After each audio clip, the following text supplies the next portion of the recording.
Hello everyone and welcome to A Short Hike. This game is an open world exploration game where the player plays as a bird named Claire.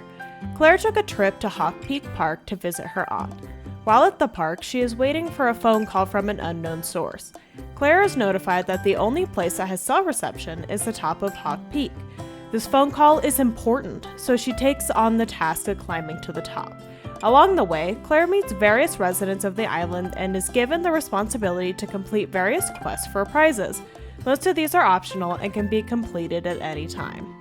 The game was originally released in early 2019 and has since been ported to various consoles such as the Nintendo Switch, PlayStation, and Xbox. This game offers an experience for players to explore, have fun, and relax. The game has little to no high stakes, so it may be perfect for your average cozy gamer. Today, I want to experience the fun that A Short Hike has been hyped up to have. I want to see for myself if this game is worth the time to play. Is it worth designating the time, or is it just another indie game with promises that fall flat? Let's find out. The game opens with our protagonist, Claire, discussing the phone call she is waiting for with her aunt, May. As mentioned before, this phone call will not come through because of the lack of cell reception. Claire is obviously uncomfortable with the thought of not receiving it, so she agreed to take the hike to Hawk Peak head-on. I take over the gameplay and began my trek up the mountain. I ran into my first NPC of the game and was immediately assigned a task to do. This is Jen.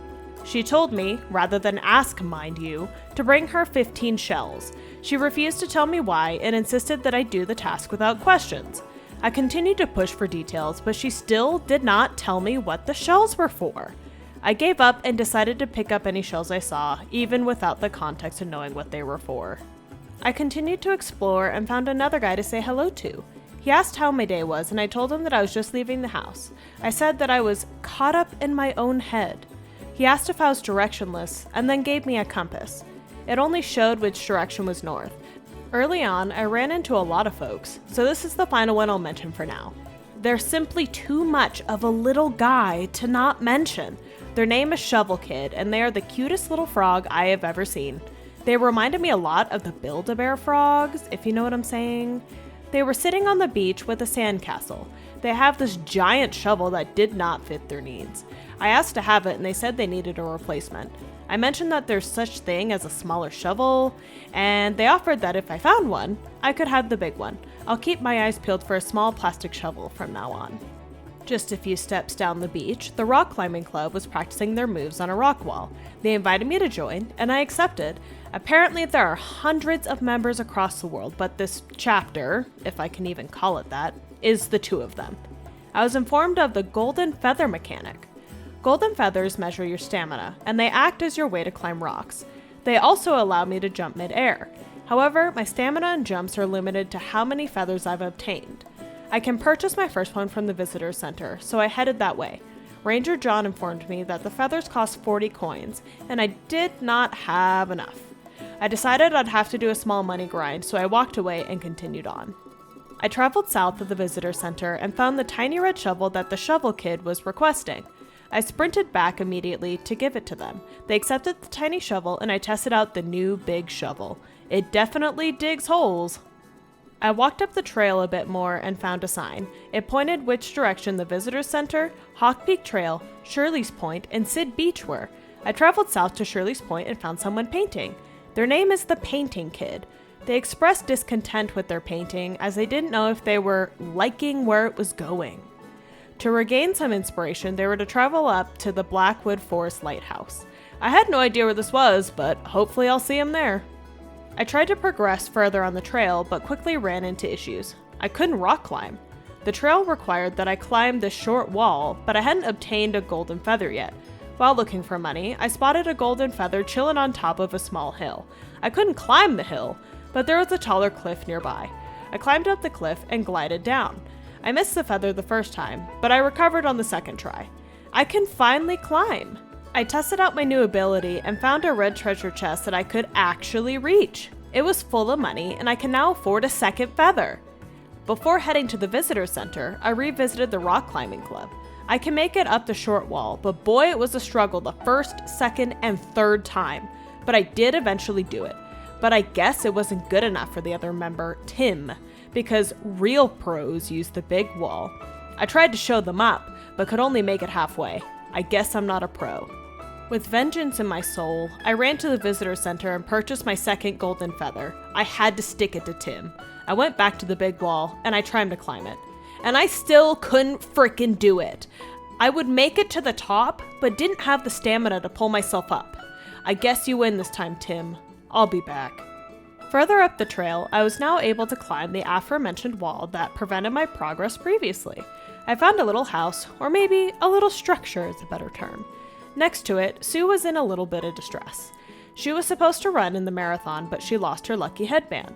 She simply couldn't race without it. Hearing her plight, I agreed to go find it in Blackwood Forest. If I were to find it, she would gift me a pair of running shoes. Sounds like a pretty good deal to me. While looking for the headband, I ran into the painting kit again. They asked for my opinion on a painting, and of course, I loved it. They expressed that they too liked the painting, but I guess it wouldn't fit into a showcase. They once again were looking for new inspiration, so they decided to visit a source of one of the rivers on the island. After talking to the painter, I abandoned the headband quest and hiked back to the visitor center. I had once again earned enough money for another golden feather. Sadly, they ran out of feathers. Some guy had come by and purchased most of the stock. If I wanted more feathers, I'd have to talk to him or find feathers elsewhere. I began to look for the headband again and found a gold coin. Right next to it was a golden feather. I continued to look for the headband, ignoring my desire to show up Tim. As I ran by, I saw a guy with the exact red headband I was looking for. Their name is Taylor. I asked them where they got the headband, almost accusing them of something. Turns out the headband was indeed theirs, but they offered it to me so Sue could feel confident in her race. I returned to Sue with the headband and she asked if I found it. You see, I didn't technically lie. I said that I had found this and handed the wrong headband to her. She immediately noticed that it wasn't hers, but was starstruck when she found out it was Taylor's. The headband was suddenly now twice as lucky, and she had to have it. As promised, she gave me the running shoes as a reward. I left Blackwood Forest and arrived at Meteor Lake. I met with Bill the Walrus, a fisherman. He mentioned that the fish were biting today and offered to teach me how to fish. Bill gave me a spare fishing rod and instructed me on how to catch a fish. I had hoped that I would catch one on my first try, but I was a little confused on the instructions. Once the fish bit my hook, I was told to pull back and hit B. I had no idea what pull back meant, but I pulled the joystick back and fell right into the lake. I not only lost the fish, but was told I had an interesting technique. That means I did it wrong. Bill instructed me to try again, and once again told me to pull back and hit B. I still didn't know what he meant, so I gave up and decided to come back later.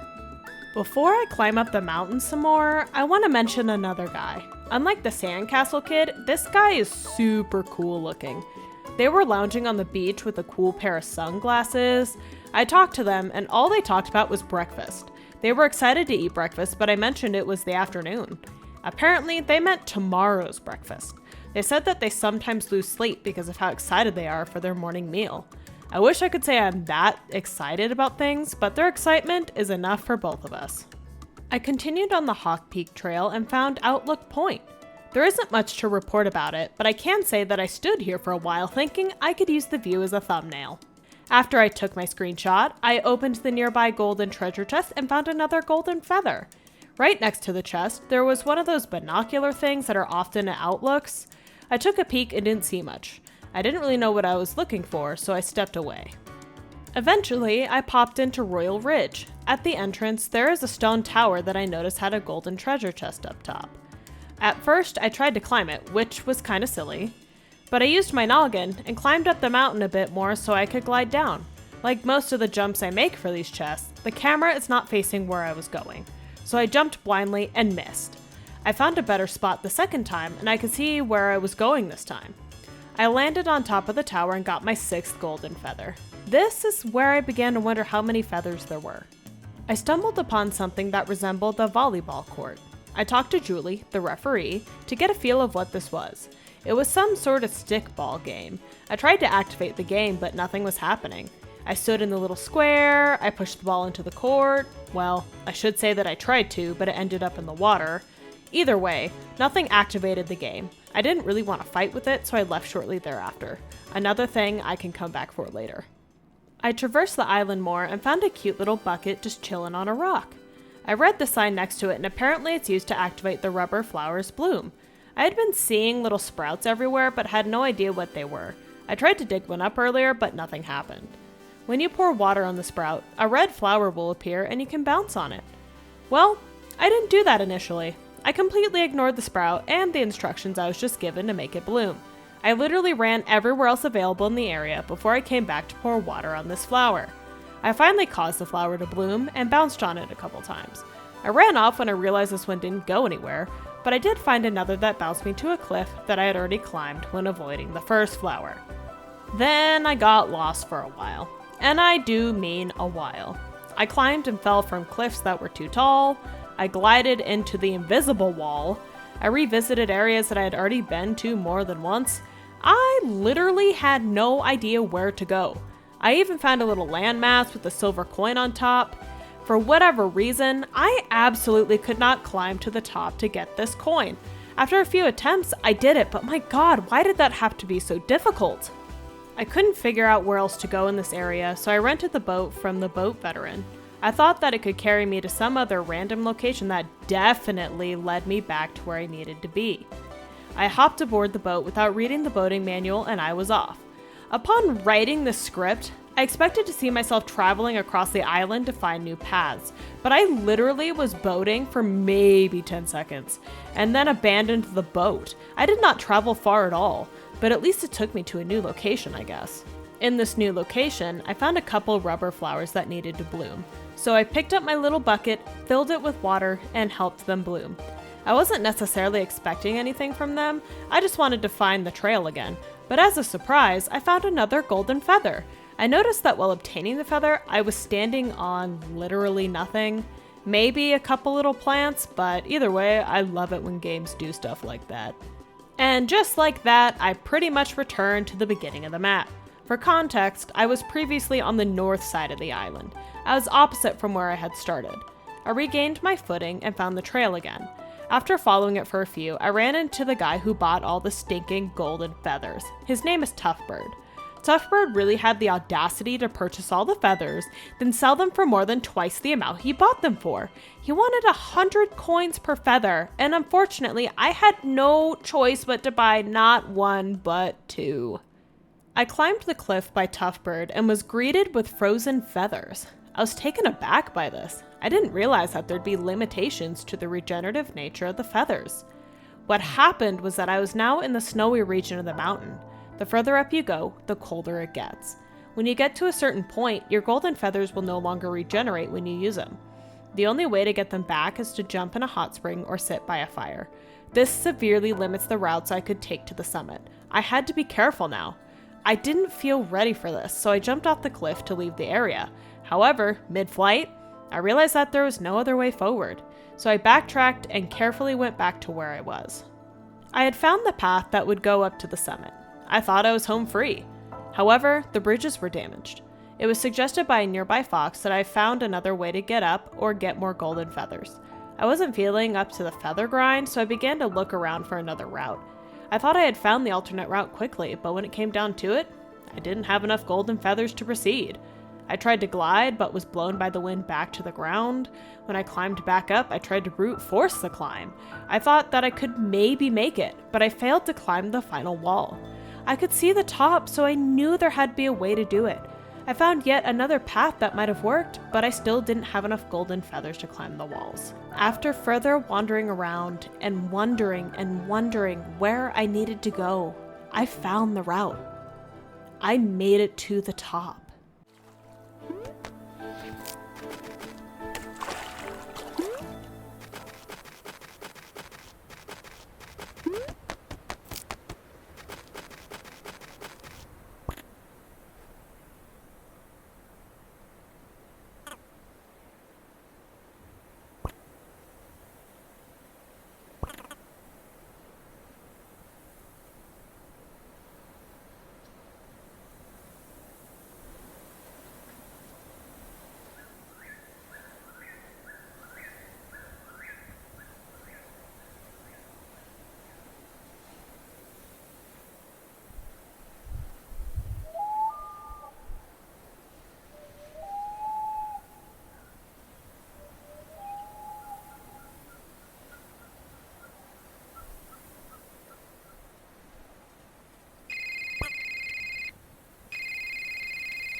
I sat and thought about what I wanted to say in this part of the video for a while.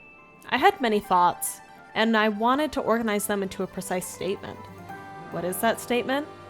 A short hike is more than worth your time. Let me tell you why. The strongest aspect of this game is how it pulls you away from your worries both in-game and out. Claire is deeply worried about her mother, and the hike to Hot Peak pulled her out of her own head. I felt the same feeling when playing this game. Without going much into it, I have my own worries. I was stuck in a cycle and unable to escape my own thoughts. But upon playing this game, I was given something to explore, something to problem solve, and something to care about. The map felt both endless but well within a manageable size.